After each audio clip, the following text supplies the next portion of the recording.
podcast, Sir Accountancy Amritsar. Today I am going to explain the format of balance sheet as per Companies Act 2013.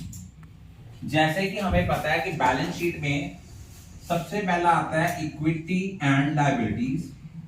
अब बेटा हमने जब भी इसको याद रखना है, हमने सीरियल ऑर्डर में याद रखना है। इक्विटी एंड लायबिलिटीज में चार मेन हेड आते हैं। First is share holders fund, second is share application money pending allotment, third आपका बच्चे जो हेड है वो है नॉन करंट लायबिलिटीज, और फोर्थ आपका जो मेन हेड है वो है हमारा करंट लायबिलिटीज। अब इसके अंदर के जो सब पार्ट्स हैं उनको लर्न करने का बच्चे एक तरीका है, वो क्या है? शेयर होल्डर्स फंड को लर्न करने का तरीका है श्री राम मंदिर। Shri Ram Mandir means S stands for share capital, R stands for reserve and surplus, and M stands for money received against share warrants. Non current liabilities को लर्न करने का तरीका है DOL. DOL means D stands for deferred tax liabilities, O stands for other non current liabilities, L stands for long-term borrowings, and another L stands for long-term provisions. जैसे provision for retirement benefits हो तो वो आपका किसके under आएगा? Long term provision. अगर हम assets को देखें तो एसेट्स को इसके नीचे बनना है, लेकिन मेरे पास स्पेस कम है तो मैं राइट हैंड साइड पे बना रहा हूं। एसेट्स आपके दो तरह के हैं, नॉन करंट एसेट्स और लास्ट जो है दैट इज करंट एसेट्स। अब नॉन करंट एसेट्स को लर्न करने का तरीका क्या है? पॉन्डल। पॉन्डल कैसे है? P stands for property, plant and equipment. इसकी चार सब कैटेगरीज हैं, वो कौन सी हैं?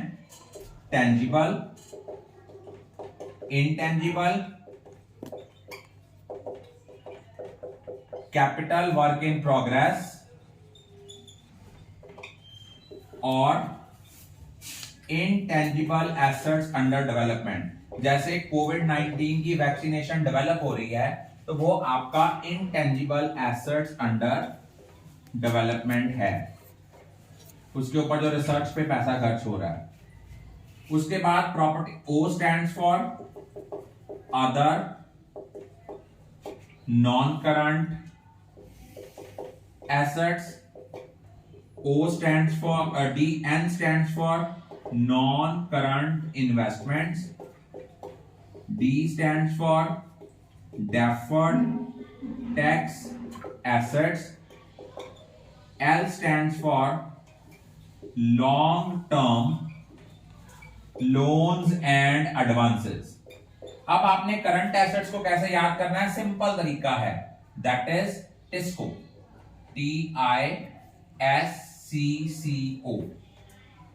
देखो इसमें आ गया trade receivables, T stands for trade receivables, I stands for inventory, S stands for short term loans and advances, C stands for current investments, another C stands for cash and cash equivalents। इसके अंदर आएगा cash in hand, cash at bank, trades, उसके बाद marketable securities या temporary investment, and O stands for other current assets. अगर आप इस तरीके से हेड सब हेड याद कर लो तो कभी आपको भूलेगा नहीं।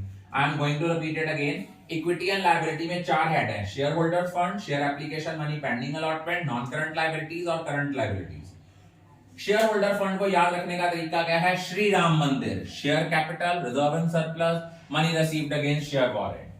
नॉन करंट लायबिलिटीज को लर्न करने का तरीका है DOL, deferred tax liabilities, other non current liabilities, long term borrowing and long term provisions.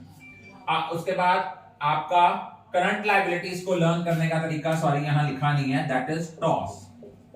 Toss means T stands for trade payables, O stands for other current liabilities, S stands for short term borrowing, कि अगर आपका जो debenture issue किए गए हैं 12 महीने से कम maturity के हैं तो वो आपके शॉर्ट टर्म बोरिंग्स हैं।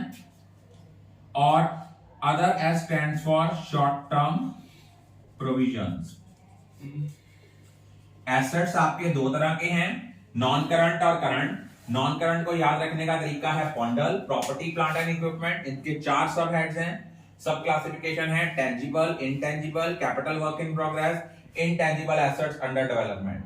फिर उसके बाद O stands for other non-current assets, non-current investment, deferred tax assets, long-term loans and advances। current assets को याद रखने का तरीका है TISCO, trade receivables, inventory, short-term loan and advances, current investment, cash and cash equivalents, other current assets। I think all of you are clear about it।